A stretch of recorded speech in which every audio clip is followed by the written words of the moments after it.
The storm did not come slowly. It came like a wild animal crashing through the sky. Dark clouds rolled over the alien village, covering the sun in only a few breaths. The wind screamed through the houses, pulling at doors, shaking windows, and making every living thing feel small. People ran in every direction, shouting for their families, searching for safe places before the storm swallowed everything. Lyra, a young alien mother, held her newborn child close to her chest. Her skin was pale blue, and her long silver hair whipped around her face as the wind pushed her back again and again. She tried to keep her balance, tried to keep moving to the shelter at the end of the road. The ground shook under her feet. The lightning lit the sky in bright white flashes that felt too close, too loud, too dangerous. But she did not care. She only cared about her child. The newborn was only a few days old, small and warm, wrapped in a thin blanket that Lyra pressed tight against her chest. The baby cried softly, confused by the cold air and the shaking world. Lyra whispered, "It's okay, little one. I'm here. Mama is here." But her voice shook, and her eyes were full of fear. Then, a heavy shockwave hit the village. It came from the mountains, rolling down like a giant fist hitting the land. Lyra fell to her knees before she understood what happened. The ground cracked. A tall tower near her home broke in half and crashed to the ground with a deep, angry sound. People screamed and scattered like leaves in the wind. Lyra tried to stand. But the second wave of wind was even stronger. It hit her sideways. Her arms loosened for a moment. Her grip failed. The baby slipped from her chest. "No, no!" Lyra screamed. Her hands reached out, desperate, shaking in the air, trying to catch the small body slipping away. But the wind was faster than she was. The baby rolled down the broken road, wrapped in the blanket, until it reached the edge where floodwater rushed like a river from the storm. "Stop!" Lyra cried as she crawled on her hands and knees, pushing against the rain and the dirt. She reached out again. Her fingers brushed the blanket. For 1 second she touched her child. For 1 second she held hope. But then the water swallowed the baby. Lyra fell forward and let out a scream that broke her heart. She reached into the water, fought the current, dragged herself deeper even when the waves hit her face and pushed her back. She could not see anything. She could not breathe. She could not think. All she knew was that her baby was gone into the moving, violent water.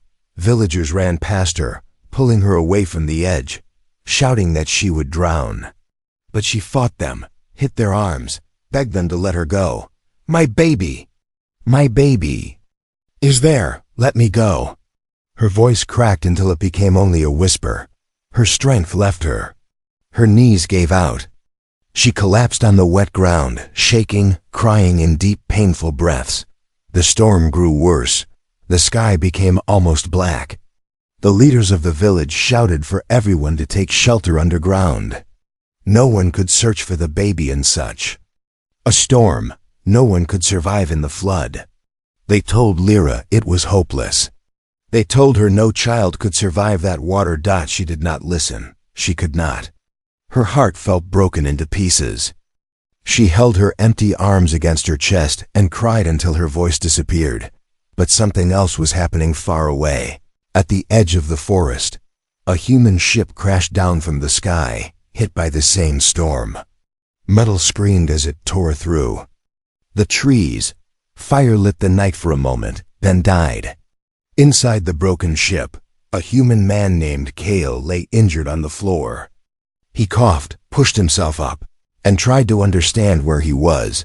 Then he heard something, a small cry, a weak cry, a baby's cry. Even though his body hurt, even though he was lost on a strange world, Kale stood up and followed the sound. Rain hit his face. Wind pushed against him. But he did not stop. And there, in the rushing water, he saw a tiny bundle moving, a baby. Still alive.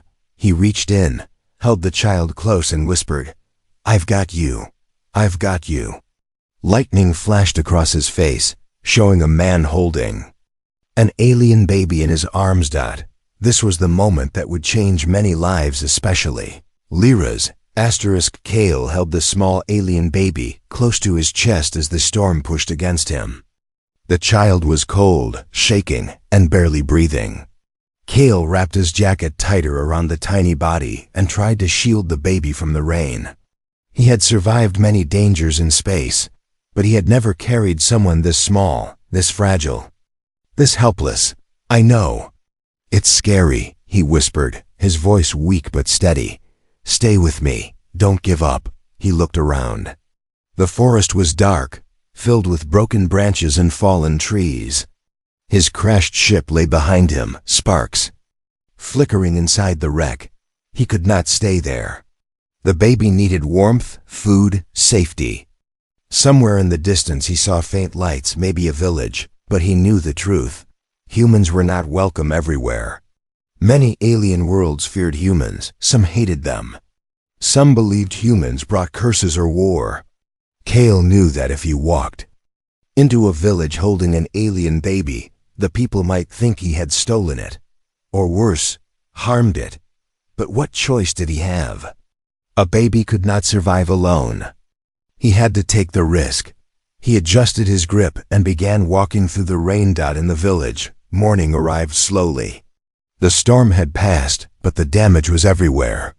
Houses were broken, the fields were ruined, and the air smelled like wet soil and fear. Villagers walked the streets in silence, checking the ruins, searching for missing people. Lyra sat on a broken stone step with her arms wrapped around herself. Her eyes were empty. Her hair was wet and tangled. She did not move. She did not speak. It felt as if her heart had disappeared from her body. Every time she blinked, she saw her baby fight the water. Every time she breathed, she remembered the tiny cry fading away. A woman placed a hand on Lyra's shoulder and whispered, "I am sorry." No one could survive that flood. Lyra did not answer. She only stared at the ground. Her mind wanted to hope, but her heart refused. The storm had taken everything from her. A group of guards returned from the forest with sad faces. One guard said softly, "We searched the river. We found nothing." The water carried everything away. Lyra closed her eyes. Tears slipped down her cheeks. She felt as if the world was still shaking, even though the storm had stopped. But then something strange happened. A soft, faraway cry caught her ears. It was a sound so weak, so thin, she almost ignored it. She thought it was her imagination again. She had heard that cry in her dreams all night. Her chest tightened painfully. She looked up slowly. There it was again, a tiny cry. The guards heard it too. They turned toward the road leading to the forest. Villagers stopped walking. Mothers grabbed their children. Everyone stared at the shadows. Moving between the broken trees. Someone was coming. Kale stepped out of the forest. His clothes torn, his face bruised, his arms cradling the small bundle against his chest. The baby let out another weak cry. Kale kept walking, slow and careful, unsure of what fate waited for him. Villagers gasped. Some shouted warnings. Others backed away in fear. A few whispered, "A human? What is a human doing here?" The guards raised their weapons. Kale stopped. He lifted his free hand high, showing he meant no harm. He could barely breathe from exhaustion, but he forced out the words, "I found the child." In the storm, no one moved, no one believed him. The air grew tense and heavy. Lyra stood up suddenly. She saw the blanket first, then the small hand, then the tiny face she had kissed 100 times. Her heart exploded with shock. "No," she whispered, shaking. "No, it cannot be." Her legs moved on their own. She stumbled forward, pushing past the guards, past the villagers, not caring who tried to stop her. She had to see. She had to know. Kale lowered the blanket just a little. Lyra's breath broke. Her mouth opened in a silent cry. Tears poured down her face as she covered her lips with her hands. It was her. Baby. Alive. Warm. Breathing. The villagers stared at the human, holding the child as lightning. From the storm's memory flickered in their minds. Some felt fear. Some felt confusion. But Lyra felt something else. Hope, rising like sunlight through dark clouds. She looked up at Cale with shaking eyes. She did not know who he was. She did not know why he saved her child. But she knew one thing. This human was not a danger. He was a miracle sent by the storm. The moment Cale stepped into the open, the entire village froze. His tall human figure, his torn jacket, the deep cuts on his arms, and the small baby wrapped in a blanket, all of it created a picture no one expected to see after a storm like that. The wind carried a faint chill, and the village square became silent except for the tiny cry from the child in his arms. The guards reacted first. They spread out, forming a protective half-circle in front of the villagers. Weapons pointed straight at Cale. Their eyes were sharp, their breaths tense. To them, a human was more dangerous than any storm. Do not move. One guard shouted. Cale slowly lifted both hands, careful not to shake the baby. I mean no harm, he said, voice rough from the cold and the crash. The child was alone, in the water. The villagers whispered, fear mixing with disbelief. A trap. One murmured, humans don't save us. Another whispered, maybe he caused the storm. Cale heard every word, but he kept standing still. His legs shook from exhaustion. But he held the baby like it was the only reason he was still alive. Lyra pushed through the crowd. Her breath was fast, her hands trembling. She could barely see through her tears. The world around her felt blurry, distant, unreal. All she saw was the small bundle in the human's arms. She stepped forward again, ignoring the guard trying to block her. Let me see, she whispered. Please, let me see. One guard raised his hand to stop her, but she slapped it away with more strength than she knew she had. Her face was pale, but her eyes burned with a mother's fire. Cale saw her coming. He lowered the baby slightly so she could see the tiny face inside. Lyra gasped. Her knees bent as if she would fall again, but she managed to stay standing. Her hands hovered over the child, afraid to touch, afraid it was a dream. It is him, she whispered, voice breaking.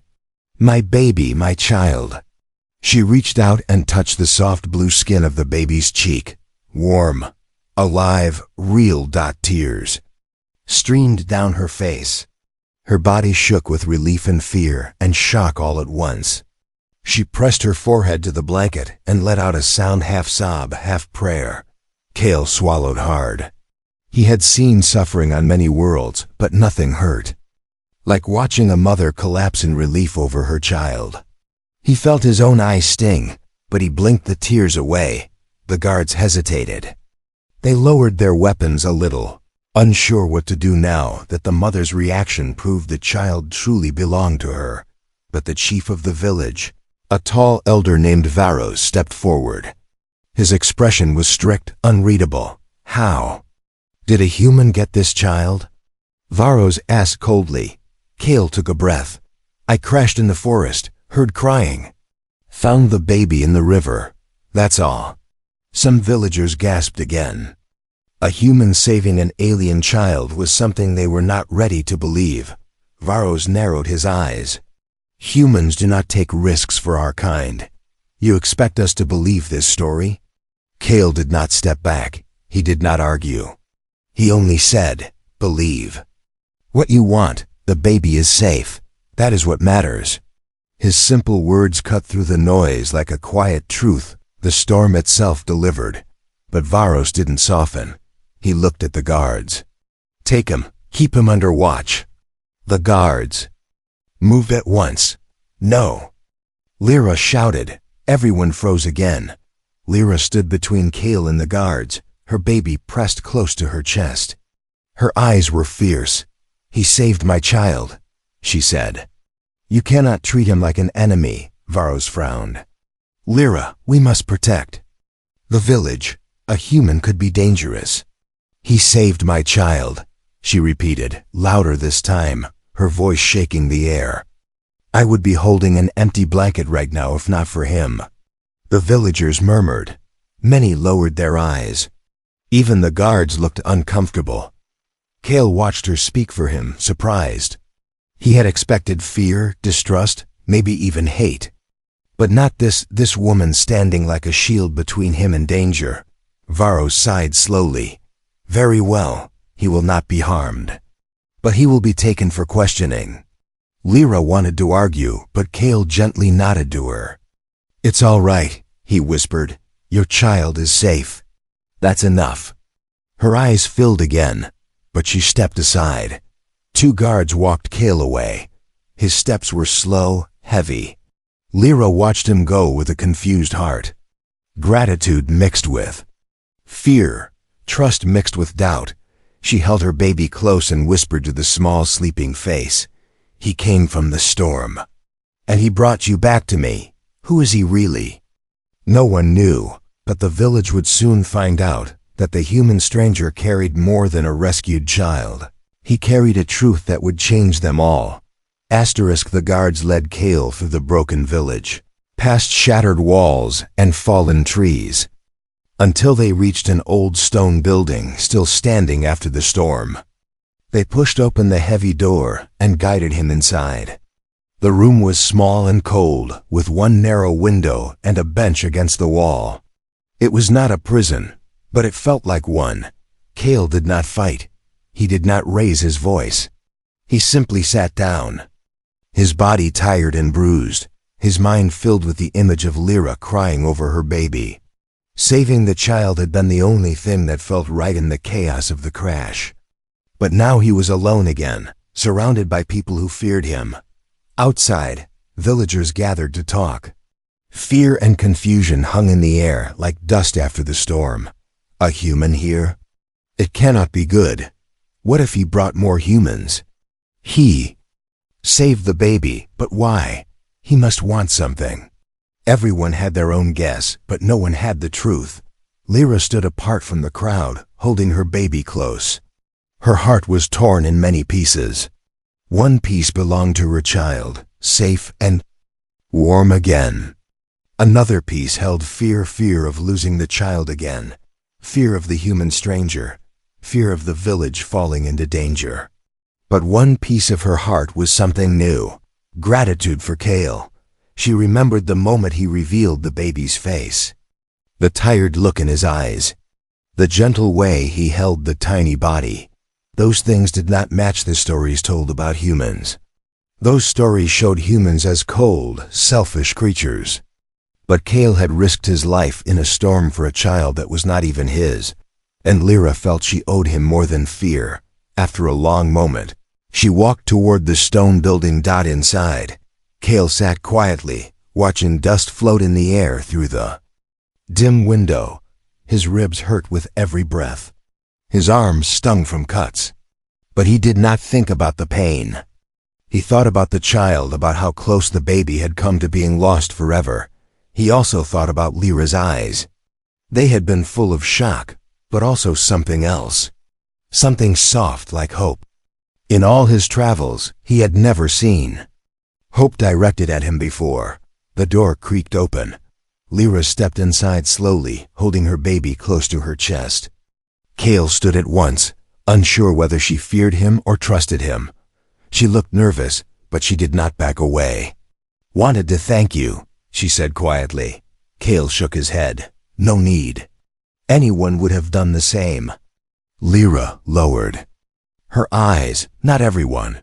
Not in a storm like that." She approached him a little more. Her hands trembled as she touched the baby's blanket. "You saved him when I could not. I owe you more than I can ever give." Cale's voice softened. "You owe me nothing," I heard him crying. "I just followed the sound." Lyra looked at him deeply, studying his face. There was no pride, no anger, no trick in his eyes. Only tired honesty. It confused her. "Why were you here?" she asked. My ship crashed in the storm, Kale explained. I was lucky to survive. Lucky, Lyra repeated in a whisper, or guided. Kale didn't understand, but he did not question it. She sat on the bench across from him, rocking the baby gently. The silence between them was heavy, but not cold. For the first time since the storm began, Lyra felt like she could breathe. But outside the room, the chief of the village was far less calm. Varro stood with his advisors, his face dark with worry. A human here means danger. If he survived the crash, others may come. Should we drive him out? One advisor asked. No, Varro said. Not until we know more. He stared toward the stone building, his jaw tight. Humans are trouble, and trouble always returns. Lightning flickered faintly in the distance, a reminder that the storm was not finished with them yet. As Lyra prepared to leave the room, she paused at the door and looked back at Kale. You will not be harmed, she said softly. I will make sure of it. Kale nodded with a small smile. Thank you. But as she walked out, she knew her promise was not easy to keep. The village trusted her, but not enough to trust a human. Lyra closed her eyes and whispered to her child, He saved you. Now I must save him. And so, trust began to grow. But trust in a place full of fear is a dangerous thing. Soon, the danger would come for all of them. The village worked quietly through the morning, trying to clean the damage left by the storm. But even as people repaired broken homes and gathered fallen wood, there was a feeling in the air that something worse was coming. The storm had been too strong, too sudden, too unnatural. It felt less like nature and more like a warning. Far beyond the village, hidden in the thick forest, a group of rough-looking raiders stood around the smoking wreck of Kale's crashed ship. Their leader, a tall alien with metal plates across his skin, kicked a broken piece of the ship and snarled. So he growled. One human survived. Another raider scanned the ground. It looks like he walked toward the village. He carried something small. A human helping villagers? The leader said with a cruel laugh. Impossible. Humans only help themselves. He turned to his group. The storm we sent pushed half the valley into chaos. The village is weak. We take their food, their tools, their power sources. And if the human is there, we deal with him too. The raiders nodded, excitement in their eyes. They moved like shadows between the trees, heading straight toward the unsuspecting village. Back in the village, Kale sat quietly in the guardhouse. The guards had loosened their hold on him but still watched him carefully. He sat with his hands folded, breathing slowly, thinking about what he saw the night of the crash. The storm clouds had not looked natural. He had seen engineered storms before, ones created by machines, not weather. Someone had created that storm. Someone dangerous. He closed his eyes, trying to remember the shapes he saw through the lightning. Large metal wings, small engines. A familiar type of raider ship. His heart tightened. He needed to warn the village. Just then, the door opened and Lyra stepped inside. She held her baby close, wrapped in a fresh blanket. Her face looked calmer than before, but worry still lived in her eyes. I want to speak with you, she said softly. The guard stepped back but kept watching. Lyra approached Kale. The chief still doesn't trust you. Some villagers think you brought the storm. Kale shook his head. I didn't, but I think I know who did. Lyra's eyes widened. You know something? Kale nodded slowly. The storm wasn't natural. Raiders use machines to create storms like that.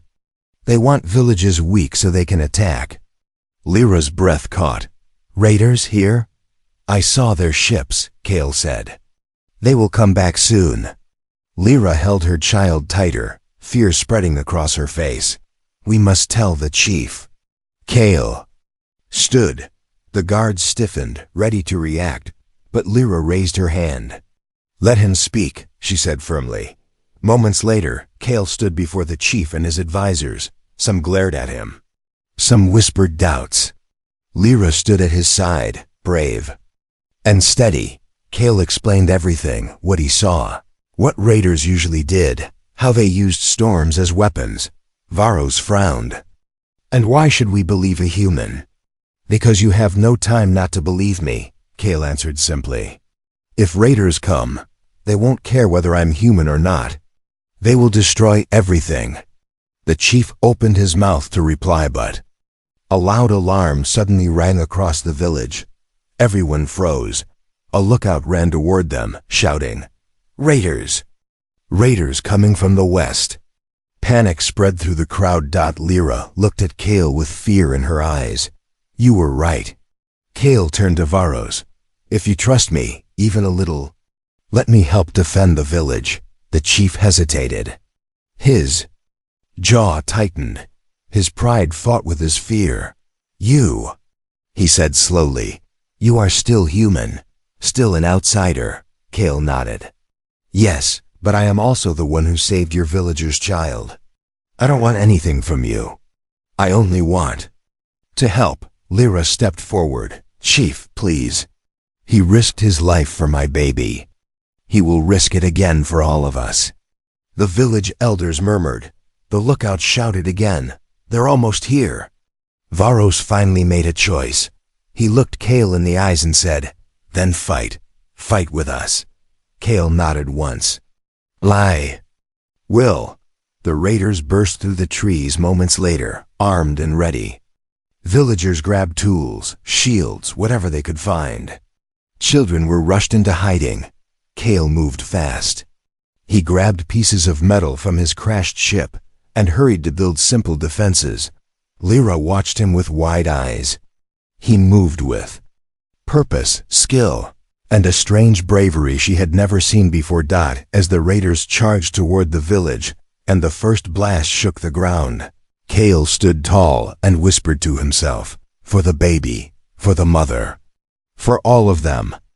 The storm was nothing compared to what was coming now. The raiders charged into the village with loud shouts and flashing weapons. The air filled with smoke and dust as their machines rolled over the ground, shaking the earth under everyone's feet. Villagers screamed and ran for cover. Guards rushed to the front lines, but the enemy was strong, armed, and ready to destroy everything in their path. Kale did not wait for orders. He ran straight into the center of the village, grabbing heavy metal plates and wires from his crashed ship. He moved fast, his hands working with sharp memory. Every piece he touched turned into a barrier or shield. He pushed old supply crates into a line, creating cover for the villagers. "Behind the barriers," Kale shouted. "Move quickly." Lyra watched him from the doorway of her home, holding her baby tight against her chest. She saw how Kale faced danger without a second thought, how he moved with calm focus while others panicked. Her heart pounded with fear, but also with something new: trust. Kale picked up a long piece of metal and hammered it into the ground. The raiders fired energy shots at him, but he ducked behind cover, then sprinted to help the guards reinforce. "They're weak points," a young guard cried out. "We can't hold them." "You can," Kale said, grabbing the guard's arm. "Stay low.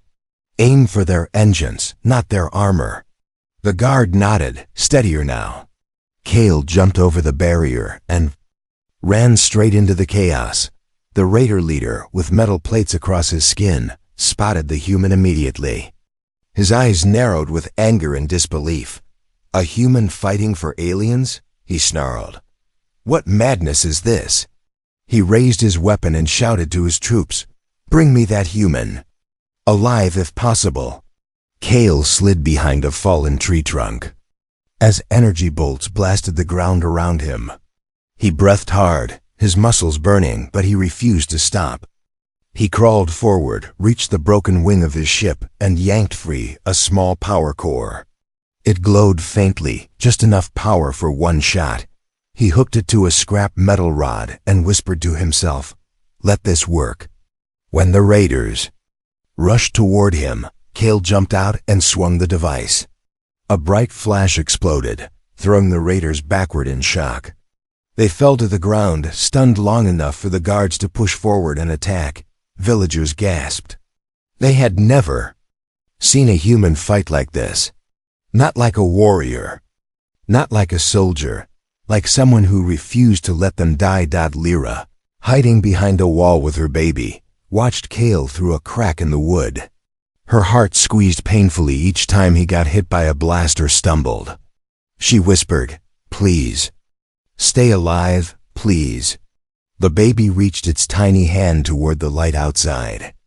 As if calling for the man who saved him, Cale saw another machine, approaching a raider vehicle with long metal arms, ready to break through the village's shelter walls. He grabbed a rope lying on the ground, ran toward the nearest rooftop, and climbed up fast. The raiders saw him but reacted too late. Cale jumped from the roof onto the machine, grabbing the metal arm and pulling himself up. The machine jerked wildly, trying to throw him off. Cale held tight. With his last strength, he jammed the glowing power core into the machine's engine. A burst of light exploded from the machine. It collapsed to the ground, crackling with blue sparks. Cale fell with it, landing hard. Pain shot through his body, but he forced himself to stand again. He looked around. The guards were gaining ground. Villagers were fighting back with courage they didn't know they had. The raiders began to fall back, fear growing in their eyes as they watched the human move like a storm of his own. Finally, the raider leader stepped forward, pulling out a heavy blade. He pointed it at Cale. "You protect aliens?" He spat. "Why? They are not your kind." Cale wiped the blood from his lip and stood tall. "Because a child cried," he answered. "And someone had to care." The raider leader roared and charged at him. Their fight was fierce metal against bone, strength against will. Cale was injured, tired, and outmatched, but he did not stop. He blocked, dodged, punched, and held the blade back with everything. He had died at last. Cale pushed the leader off balance. The raiders stumbled and fell, seeing their leader defeated. The remaining raiders fled into the forest. Zeldas fell over the village. Cale took a step forward, then another. And then his legs gave out. He collapsed onto the ground, breathing heavily, blood on his hands. Lyra screamed, "Cale!" Villagers ran toward him. Cale tried to rise but couldn't. His vision blurred. But before darkness took him, he saw Lyra running toward him with the baby in her arms. And for the first time during the battle, he felt safe. The battle smoke slowly faded as the raiders disappeared into the forest, leaving the village wounded but still standing. Broken walls, burned grass, and deep marks in the ground showed how close the villagers had come to losing everything. But the people were alive. The village still breathed. And at the center of it all lay Cale, the human who fought harder than the storm itself. Lyra ran to him, stumbling over fallen stones, her baby held tight in one arm. Her heart hammered against her ribs. She fell to her knees beside him, her hands shaking as she reached for his face. "Cale! Cale, wake up!" she whispered, her voice breaking. His eyes were half open, unfocused. His breaths were weak and shallow. Dirt covered his skin, and blood stained his jacket, soaking into the torn fabric. The sight made Lyra's throat close. Villagers gathered slowly around them. No one spoke. No one dared to interrupt the moment. Cale tried to lift his hand, but it barely moved. Lyra caught it carefully, holding it between both of her own. "Please stay with me," she whispered. "Please stay with us. My baby still needs you." A faint smile touched Cale's lips. "Your baby is safe," he said softly. "That is what matters." Tears streamed down Lyra's cheeks. "You matter too." The chief Varos stepped closer, his old face filled with shock and guilt. He had doubted the human. He had mistrusted him. Yet it was Cale who saved the village when no one else could. "Bring the healer," Varos shouted suddenly. "Now!" Villagers ran in all directions, finally moving, finally acting. A healer rushed forward with glowing herbs, pressing them against Kale's wounds. The warm light from the herbs spread slowly under his skin, closing the deep cuts bit by bit. Kale winced, but Lyra kept holding his hand tightly, whispering to him, calming him. The baby, sensing the tension, began to fuss. Lyra pressed the small child gently against Kale's chest. "Look," she whispered. "He is here, the one you saved." Kale's eyes focused for a moment. He looked at the baby, at the tiny fingers reaching toward him. The baby touched his jacket softly, as if recognizing him, as if remembering the arms that first held him out of the storm. A warm tear slipped down Kale's cheek. "Little fighter," he whispered, "you lived." Lyra's voice shook. "Because of you." Slowly, Kale closed his eyes, not from death, but from exhaustion. The healer nodded. "He will live. He needs rest, many days of rest, but he will live." A collective breath escaped from the villagers. Relief washed across the square like gentle rain. Varro stepped forward, his face lowered. "Human Kale, I judged you wrongly. I believed lies about your kind. Yet today, you protected my people better than I did." He turned to the villagers. "Let it be known we owe our survival to him." The villagers bowed their heads. Some wiped tears from their eyes. Many looked at Kale with respect they had never imagined giving a human. Lyra held her baby close and leaned slightly over Kale. "Do you hear that?" she whispered softly. "They honor you. They finally see who you are." Kale whispered, eyes still closed. "I only wanted to help, and you did," she replied gently. "More than anyone." Days passed. The village began to rebuild. People shared stories of bravery, but every story ended with the same truth. The human saved us. Kale recovered slowly, sleeping in a home the villagers prepared for him. Lyra visited him every day, bringing food, blankets, and her baby, who always calmed when Kale held him. One evening, Kale finally sat up without help. Lyra entered with her baby, smiling shyly. "You look stronger," she said. Kale smiled back. "Because someone kept bringing me soup," she laughed softly. "Maybe I did." She placed the baby in Kale's arms. The child giggled and reached for his beard scruff, pulling it gently. Kale's heart warmed. "He likes trouble," he said. "He likes you," Lyra corrected softly. "Maybe because you carried him through the storm." Kale looked down, touched. "He gave me a reason to survive." Lyra hesitated, then sat beside him. Her voice was warm and full of emotion. "Kale, you are not a stranger here anymore. Not to me, not to my child, not to this village." Kale looked at her, surprised. "What am I then?" She smiled gently. "You are part of us now. If you want to be." The baby leaned against Kale's chest, peaceful and safe. And Kale felt something he had never felt before, not in any world, not in any battle. He felt like he belonged. The storm had taken many things, but it had also given something rare. A new family, a new beginning, a new truth: humanity can save even the smallest life, and change the fate of a whole village. HFY. Humanity forever.